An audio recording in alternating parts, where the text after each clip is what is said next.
Hi students. तो आज 12th class का टॉपिक स्टार्ट कर रहे हैं। ठीक है, लॉकडाउन की वजह से आपको प्रॉब्लम हो ही रही है, तो अब कुछ स्टडी यहाँ से आप कर सकेंगे। क्लियर?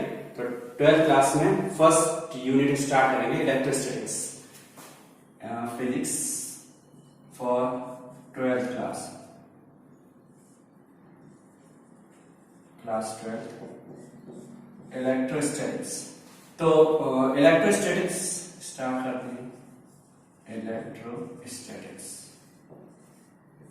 इलेक्ट्रोस्टैटिक्स तो सबसे पहले इलेक्ट्रोस्टैटिक्स है क्या? दो वर्ड्स हैं इसमें, इलेक्ट्रो और स्टैटिक्स। इलेक्ट्रो का सेंस है एक तरह से चार्ज, और स्टैटिक का मतलब तो पता ही सबको, जो मूव न करे यानी कि स्टेबल। अगर मूव न करे, ठीक है, तो चार्ज अगर मूव नहीं कर रहा है तो हम उस फिजिक्स की वो जो ब्रांच है उसे हम किस में स्टडी करते हैं? इलेक्ट्रोस्टैटिक्स। इलेक्ट्रोस्टैटिक्स फिजिक्स की वो ब्रांच है जिसमें चार्ज जो है वो मूव नहीं करेगा। मूव नहीं करेगा, चार्ज स्टेबल होगा, मूव नहीं करेगा। उस कंडीशन में हम उसे क्या पढ़ेंगे? इलेक्ट्रोस्टैटिक्स पढ़ेंगे। जब चार्ज मूव करना स्टार्ट कर देगा तब बहुत सारे फिनोमेना है, एक तो नहीं बहुत सारे फिनोमेना है। चार्ज मूव नहीं कर रहा है तब तक बहुत कम स्टडी करते हैं, सही मतलब टॉपिक्स हैं कम है। फर्स्ट यूनिट में एक तरह से कवर हो जाएगा जब चार्ज मूव नहीं करेगा। जब चार्ज मूव करना स्टार्ट करेगा तो हम करंट पढ़ेंगे। मैग्नेटिक प्रॉपर्टी जो है वो भी आ जाएंगी जब चार्ज मूव करेगा। इंडक्शन भी आ जाएगा जब चार्ज मूव करेगा तब। ठीक है, तो जब चार्ज मूव करेगा तो कई फिनोमेना पढ़ेंगे, लेकिन जब चार्ज मूव नहीं कर रहा है, स्टैटिक चार्ज की बात हो रही है, उस समय हम इसे क्या बोलते हैं? इलेक्ट्रोस्टैटिक्स बोलते हैं फिजिक्स की ब्रांच। तो मेन पढ़ना किसे है? चार्ज। स्टडी जो है वो किसकी करनी है? स्टैटिक चार्ज की। किसकी करनी है? स्टैटिक चार्ज की, जो मूव नहीं कर रहा है। तो हमें किसे पढ़ना है? चार्ज। चार्ज को देखते हैं। जब चार्ज की बात होगी तब क्या होगा? देखो, तो हम पढ़ रहे हैं इलेक्ट्रोस्टैटिक्स। और इलेक्ट्रोस्टैटिक्स में हम फर्स्ट चैप्टर या फर्स्ट टॉपिक हम पढ़ेंगे वो है इलेक्ट्रिक चार्ज। तो पहले हम पढ़ेंगे इलेक्ट्रिक चार्ज। इलेक्ट्रिक चार्ज क्या है वो समझो। इलेक्ट्रिक चार्ज को समझने के लिए हम क्या करेंगे? हमने क्या करना है, एक एग्जाम्पल देखते हैं। 10th क्लास में पढ़ा है वैसे, लेकिन याद रखना वो अलग बात है। एग्जाम्पल लेते हैं इलेक्ट्रिक चार्ज के लिए। हमने क्या किया, या आप लोगों ने सबने किया है, क्या करते थे कि स्केल लेते थे और स्केल को अपने जो ड्राई हेयर्स होते थे, सूखे हुए बाल, उन पे क्या करते थे? रब कर देते थे। और रब करने के बाद ये स्केल क्या करता था? ये स्केल पेपर के जो पीसेस होते थे उन पेपर पीसेस को अपनी तरफ अट्रैक्ट करता था। क्या करता था? ये पेपर पीसेस को अपनी तरफ अट्रैक्ट करता था। ये एक्सपेरिमेंट अप्रॉक्स सभी ने किया। स्केल को बालों पर रगड़ने पर पेपर के पीसेस को अट्रैक्ट करते थे। देखो ये जादू। लेकिन रगड़ने से पहले, रब करने से पहले क्या स्केल पेपर के पीसेस को अट्रैक्ट कर रहा था? नहीं कर रहा था। नहीं कर रहा था, इसका मतलब क्या हुआ? स्केल पर एक ऐसी प्रॉपर्टी रब करने के बाद आई है, रब करने से पहले उसके पास कोई प्रॉपर्टी नहीं। क्लियर? स्केल को रब नहीं किया हमने हेयर से, उससे पहले वो पेपर के पीसेस को अट्रैक्ट नहीं कर रहा था। रब करने के बाद वो अट्रैक्ट करना स्टार्ट करता है। इसका मतलब क्या हुआ? जो प्रॉपर्टी है वो रब करने से पहले नहीं थी और रब करने के बाद आ गई है। बस उसी प्रॉपर्टी को हम बोलते हैं इलेक्ट्रिक चार्ज। जो स्केल ने एक्वायर कर ली रब करने के बाद, उसी प्रॉपर्टी को हम क्या बोलते हैं? Electric charge. तो इलेक्ट्रिक चार्ज किसकी वजह से आया? Due to friction. एक तरह से समझो, किसकी वजह से आया? फ्रिक्शन की वजह से आया। और उसी वजह से हमारे पास स्केल के अंदर एक ऐसी प्रॉपर्टी आ गई जो अट्रैक्शन को शो कर रही है, पेपर पीसेस को अट्रैक्ट कर रही है।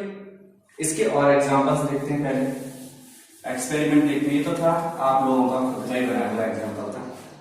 Experiment number 1। एक्सपेरिमेंट नंबर 1, सबसे पहले हम क्या करेंगे? हम 2 ग्लास रॉड्स लेंगे। क्या लेंगे? 2 ग्लास रॉड्स लेंगे। इन 2 ग्लास रॉड्स को हम सिल्क के साथ रब करेंगे। पहले हमने क्या किया कि एक रॉड ली, सिल्क के साथ रब की, और रब करने के बाद एक स्टैंड, इंसुलेटर स्टैंड है उस पर हमने इसे हैंग कर दिया। फिर हमने क्या किया, दूसरी वाली जो दूसरी रॉड थी उसे भी सिल्क पे रब किया और रब करने के बाद इसके पास लेके आए। जब इसके पास लेके आएंगे तो हमने देखा कि जैसे ही हम इसे इसके पास लाते हैं इसे दूर भागा है। ग्लास की रॉड को सिल्क से रब करने के बाद जब इसके पास आते हैं तो इससे कहां भागा है, दूर भागा है। ठीक है, एक एक्सपेरिमेंट अभी देखेंगे रियल पार्ट में। Experiment number 2। अब हमने क्या किया, एक सब्सटेंस है एबोनाइट, ठीक है, इसकी वही 2 रॉड्स ले लो, 2 रॉड्स ऑफ एबोनाइट। इसे हमने रब करना है, या तो बोल दो वूल के साथ या फिर कैट स्किन के साथ बोल सकते हैं इसे। ठीक है, तो वूल या कैट स्किन के साथ हमने क्या किया, एबोनाइट की रॉड को रब करना है। सेम एक्सपेरिमेंट रिवाइज करना है। कैसे, वही इंसुलेटर स्टैंड के पास में एबोनाइट की ये रॉड एक स्टैंड पे हैंग कर दी, दूसरी रॉड को हमने रब किया, रब करने के बाद इसके पास लेके आए, सेम रिजल्ट शो हो रहा है, दूर भाग रही है। ठीक है, दूर भागना क्या शो कर रहा है, रिपल्सन। अच्छा, एक और एक्सपेरिमेंट करते हैं, एक्सपेरिमेंट नंबर 3। अब हमें क्या करना है, एक ग्लास रॉड लेनी है और दूसरी हमें लेनी है कौन, एक एबोनाइट की रॉड। ग्लास रॉड को वही सिल्क के साथ और एबोनाइट रॉड को कैट स्किन के साथ में रब करेंगे। सेम ये दोनों एक्सपेरिमेंट का एक एक पार्ट ले लिया हमने। ग्लास रॉड को फिर से हैंग किया इस रब करने के बाद, ग्लास रॉड को, एबोनाइट की जो रॉड थी उस रॉड को हम इसके पास लेके आए तो ये अट्रैक्शन शो करेगी, इसके पास ले गए। अब समझते हैं क्या हुआ होगा। यहाँ ग्लास रॉड थी, सिल्क के साथ रखी, दोनों रॉड ग्लास की थी और सिल्क भी सामने वही सब्सटेंस है, तो इसका मतलब है दोनों पर चार्ज सेम रहा है। यही रिजल्ट यहाँ है, एबोनाइट भी वही, कैट स्किन भी वही, दोनों के दोनों सेम, तो दोनों पर चार्ज भी सेम। ठीक है, दोनों पर चार्ज भी कैसा, सेम। थर्ड एक्सपेरिमेंट में क्या किया, चेंज कर दिया सब्सटेंस, रॉड ले ली, एबोनाइट की रॉड ले ली, अलग अलग सब्सटेंस हो गए। जब हमने इससे रब किया तो हो सकता है इसके पास चार्ज कुछ आया, जब इसे रब करेंगे तो इसके पास चार्ज वेरी कर गया तो अट्रैक्शन शो हो गया। कन्वेंशनली हम क्या ले लेते हैं, चार्ज ग्लास पर जो आता है वो पॉजिटिव और इस एबोनाइट पर जो आ रहा है वो कैसा है, नेगेटिव। तो यहां पर क्या होगा, इस पर पॉजिटिव चार्ज आएगा, इस पर कैसा आएगा, नेगेटिव। तो सेम चार्ज रिपल्सन शो करेंगे, चाहे वो पॉजिटिव हो चाहे वो नेगेटिव हो। अपोजिट चार्ज क्या शो करते हैं, अट्रैक्शन। ठीक है, तो सेम चार्ज क्या शो करते हैं, रिपल्सन, और अपोजिट चार्ज क्या शो करते हैं, अट्रैक्शन। तो चार्ज क्या है, इलेक्ट्रिक चार्ज क्या है, किसी भी मटेरियल की प्रॉपर्टी है, मटेरियल सब्सटेंस नहीं है, प्रॉपर्टी है। प्रॉपर्टी क्या है, जिसकी वजह से उसमें क्या आ जाता है, एक तरह से बोल सकते हैं उसमें इलेक्ट्रिसिटी आ जाती है। ठीक है, और वो इलेक्ट्रिसिटी क्या कर रही है, अट्रैक्शन को शो करती है। ठीक है, छोटे छोटे पार्टिकल्स को अपनी तरफ अट्रैक्ट करना स्टार्ट कर देती है। तो जो पार्टिकल्स को अट्रैक्शन की प्रॉपर्टी जो आ रही है वो किसकी वजह से आ रही है, चार्ज की वजह से। अगर उसके पास चार्ज नहीं होगा तो अट्रैक्शन नहीं होगा, चार्ज है तो अट्रैक्शन। क्लियर है, चार्ज होने से वो अट्रैक्शन की प्रॉपर्टी आई, बस वही है इलेक्ट्रिक चार्ज। इलेक्ट्रिक चार्ज के लिए तो एक्सपेरिमेंट हो गए, इलेक्ट्रिक चार्ज की हमें प्रॉपर्टीज पढ़नी है कि है क्या। जब हम इतना जान गए कि मतलब रब करने से क्या हो जाता है, सब्सटेंस या मटेरियल के अंदर एक ऐसी प्रॉपर्टी आ जाती है जो क्या करती है, छोटे छोटे पार्टिकल्स को अपनी तरफ अट्रैक्ट करने लगती है, तो अट्रैक्शन की प्रॉपर्टी आती है। अब वो प्रॉपर्टी को हमने बोल दिया इलेक्ट्रिक चार्ज। तो अब इलेक्ट्रिक चार्ज को और समझने के लिए हमें इसकी प्रॉपर्टीज पढ़नी पड़ेगी।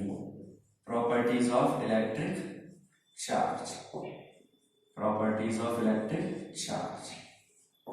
नंबर 1, सबसे पहले एकदम सिंपल सी बात कि इसके पास डायरेक्शन नहीं है, तो एक ऐसी क्वांटिटी है स्केलर। सबसे सिंपल, इसके पास डायरेक्शन नहीं है तो ये क्वांटिटी कैसी है, स्केलर। सेकंड इसकी प्रॉपर्टी एडिटिव है, यानी कि जितना भी चार्ज होगा उसे हम ऐड करेंगे बस। प्लस हो चाहे माइनस, ऐड करते जाओ तो टोटल चार्ज निकल के आ जाएगा हमारे पास किसी भी सिस्टम में।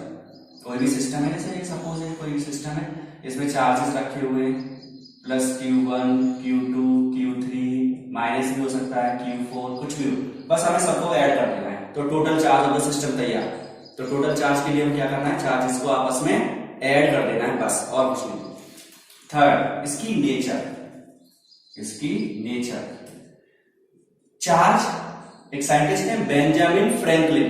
साइंटिस्ट कौन है, केमिस्ट्री पढ़ा होगा, बेंजामिन फ्रैंकलिन। बेंजामिन फ्रैंकलिन ने चार्ज की टू टाइप्स की नेचर बताई, एक होती है पॉजिटिव चार्ज और दूसरा होता है नेगेटिव चार्ज।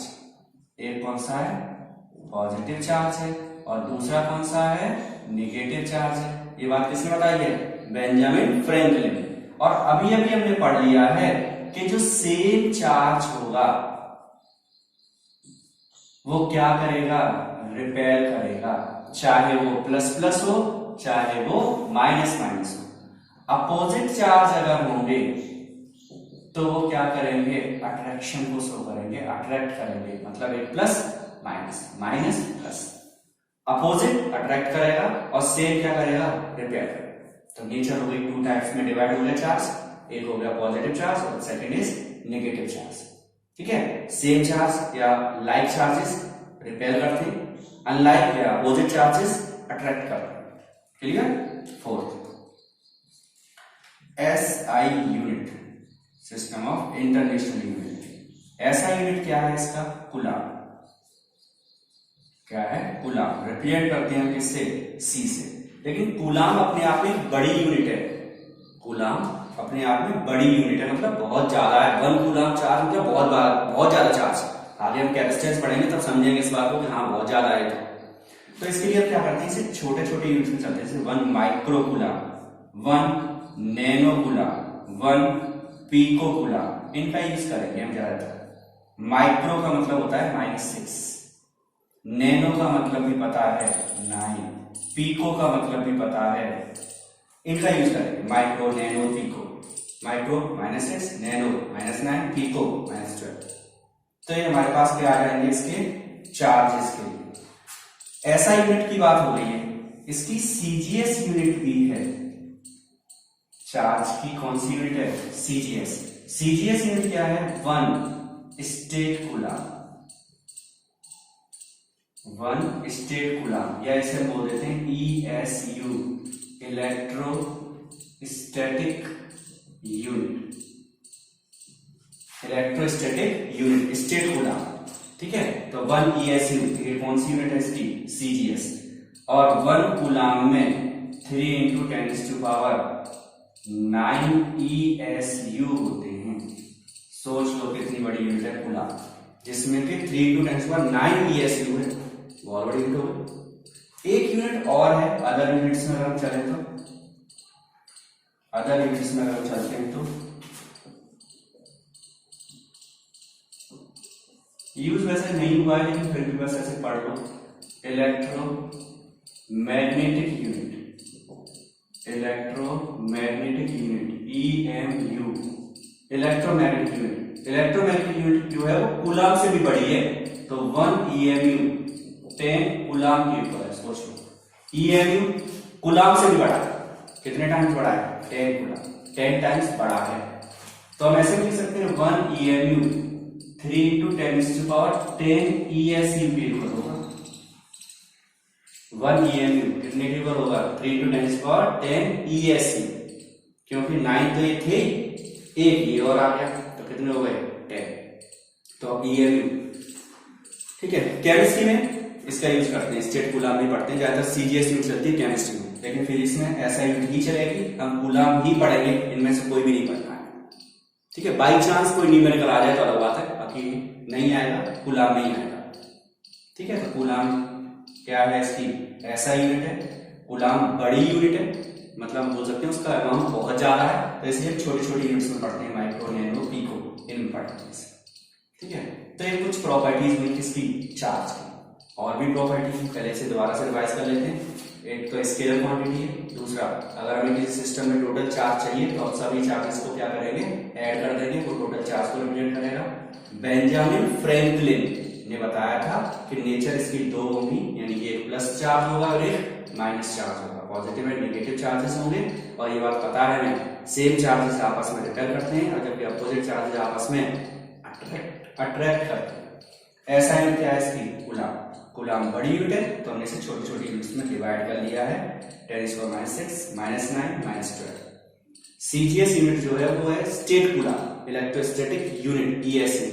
और ईएसयू सीजीएस यूनिट बहुत छोटी है, कूलाम से देखो कितना है, 3 × 10⁹ टाइम्स छोटी है। ठीक, एक और यूनिट पढ़ रहे हैं इलेक्ट्रोमैग्नेटिक यूनिट, जो क्या है? ईएमयू। 1 EMU = 10 कूलाम, और 1 EMU किसके इक्वल होगा? 3 × 10⁻10 ESU। ठीक, ज्यादा अच्छा प्रोसीजर यही है कि जब आप इस वीडियो को देखें तो अपनी रफ नोटबुक रखें अपने पास में, और जो भी मैटर चल रहा है साथ में एक नजर यहाँ बनी रहे, सुन तो रही हैं आप, और वो थोड़ा सा नोट करते हैं। बाकी नोट्स हम प्रोवाइड करा देंगे आपको, ठीक है।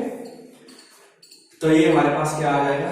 प्रॉपर्टीज आ गई, 4 प्रॉपर्टीज हैं, और कुछ नोट करते हैं।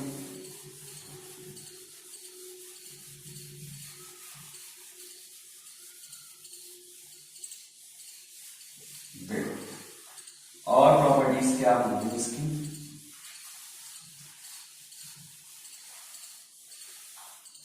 एक है चार्ज फ्रेम ऑफ रेफरेंस पर डिपेंड नहीं करता है। चार्ज जो है वो किस पर डिपेंड नहीं करता है? फ्रेम ऑफ रेफरेंस पे। फ्रेम ऑफ रेफरेंस मतलब क्या हुआ? जैसे सपोज इस बोर्ड के पास 10 कूलम चार्ज है। कितना चार्ज है? 10 कूलम चार्ज है इस बोर्ड के पास, ठीक है। हम यहां से देखें, चाहे उसे कहीं और से देखो, चाहे और कहीं चले जाओ, कहीं से देखो, इसका चार्ज कितना रहना है? 10 कूलम ही है। मतलब हमने position, frame of reference change कर दिया, अपने आप को हम कंसीडर करना है तब भी वही है, दूसरी जगह पहुंच गए तब भी वही है, और कहीं पहुंच जाओगे तब भी वही है, ठीक है। तो फ्रेम ऑफ रेफरेंस पे डिपेंड नहीं करता, कितना चार्ज है वो है, चेंज नहीं कर सकते हम उसे।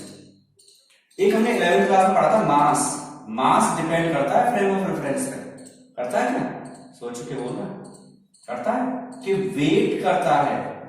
क्या चीज है इन दोनों में डिफरेंस? क्या चीज वेरी करती है? मास वेरी करता है? नहीं। क्या वेरी करता है? वेट वेरी करता है। क्यों वेट करता है? W क्या होगा? mg। g वेरी कर जाएगा अगर हम फ्रेम ऑफ रेफरेंस चेंज कर देंगे तो। जब g वेरी कर जाएगा तो वेट भी वेरी करेगा, सही है। ग्रेविटी हर जगह अलग है, जब हम यहां पर रखेंगे तो अलग आएगा, दूसरी जगह रखेंगे तो कुछ और आएगा वेट उसका, तो वेरी कर रहा है। एनर्जी पढ़ी है हमने mgh, वर्क डन या एनर्जी कुछ भी बोल दो। अगर हम इन दोनों को कांस्टेंट भी कंसीडर करें और अगर हमने हाइट चेंज कर दी, कोई जमीन पे से देख रहा है, कोई ऊपर से देख रहा है, कोई कहीं और से देख रहा है, तो उसकी पोजीशन चेंज कर सकते हैं। जैसे ये है, ये बॉक्स रखा हुआ है कितनी हाइट पर? h हाइट पर। यहां पर कोई है पर्सन x, उसके लिए तो इसकी हाइट h है, लेकिन अगर कोई पर्सन यहीं पर खड़ा हुआ है तो उसके लिए हाइट कितनी है? 0। सेम हाइट पर है दोनों। जब सेम हाइट पर है तो एनर्जी इसकी कितनी हो गई? 0, और इसकी एनर्जी कितनी होगी? ये कितना दिखाई देगा उसे? mgh। मतलब दो अलग अलग जगह हैं, दोनों के लिए एनर्जी कैसी है? अलग अलग आगे वेरी कर रही है। तो हम बोल सकते हैं जो एनर्जी है या वर्क डन है वो किस पे डिपेंड करता है? फ्रेम ऑफ रेफरेंस पे डिपेंड करेगा। एनर्जी या वर्क डन किस पे डिपेंड करता है? फ्रेम ऑफ रेफरेंस पे डिपेंड कर रहा है।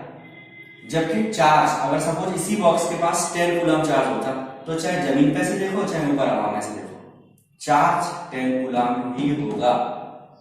क्लियर? तो फ्रेम ऑफ रेफरेंस पे चार्ज डिपेंड नहीं करता है। Charge does not depend upon frame of reference. 6। इसके बाद इसके लिए 2 लॉज हैं। Law of conservation of charge, law of conservation of charge, law of conservation of charge, ठीक है। वो भी करता है। एक और लिख देते हैं, फिर दोनों को एक साथ पढ़ेंगे। एक है law of quantisation of charge, law of quantisation of charge. इन दोनों को ये फॉलो करता है, ठीक है। कंजर्वेशन को भी फॉलो करेगा और क्वांटाइजेशन को भी फॉलो करेगा। तो इन दोनों को पढ़ना भी पड़ेगा हमें कि कंजर्वेशन क्या होता है और क्वांटाइजेशन क्या होता है। कंजर्वेशन बहुत सिंपल है क्योंकि एनर्जी कंजर्वेशन आप लोगों ने पढ़ा, एनर्जी कंजर्वेशन में बहुत ढंग से लर्न किया था। Energy can neither be created nor be destroyed. क्या कर सकते हैं फिर उसे, it can only be changed from one form to another form. एक फॉर्म से दूसरे फॉर्म में चेंज तो कर सकते हैं एनर्जी को, लेकिन ना तो उसे डिस्ट्रॉय कर सकते हैं ना इसे जनरेट कर सकते हैं। सेम चार्ज, चार्ज को भी हम क्या कर सकते हैं, एक बॉडी से दूसरी बॉडी पर ट्रांसफर कर सकते हैं, ना तो इसे क्रिएट कर सकते हैं ना डिस्ट्रॉय कर सकते हैं। कैसे, समझो, पहले इसी को समझते हैं। एक बॉडी ए है, दूसरी बॉडी है बी, ठीक है। अब इसके पास में एक बात सबको पता है, ये बॉडी है, सपोज एटम कंसीडर कर लो, इसके पास सपोज 10 प्रोटॉन है और 10 इलेक्ट्रॉन्स है। ये हमें पता है कि कोई भी बॉडी या एटम कैसा होता है, कैसा होता है, न्यूट्रल होता है एटम। जितने प्रोटॉन्स होंगे उतने इलेक्ट्रॉन्स होते हैं, यानी कि जितना पॉजिटिव चार्ज उतना ही नेगेटिव चार्ज। चार्ज कैसा रहता है, सेम। बी है दूसरी, इसके पास सपोज 15 प्रोटॉन है और 15 ही इलेक्ट्रॉन है इसके पास।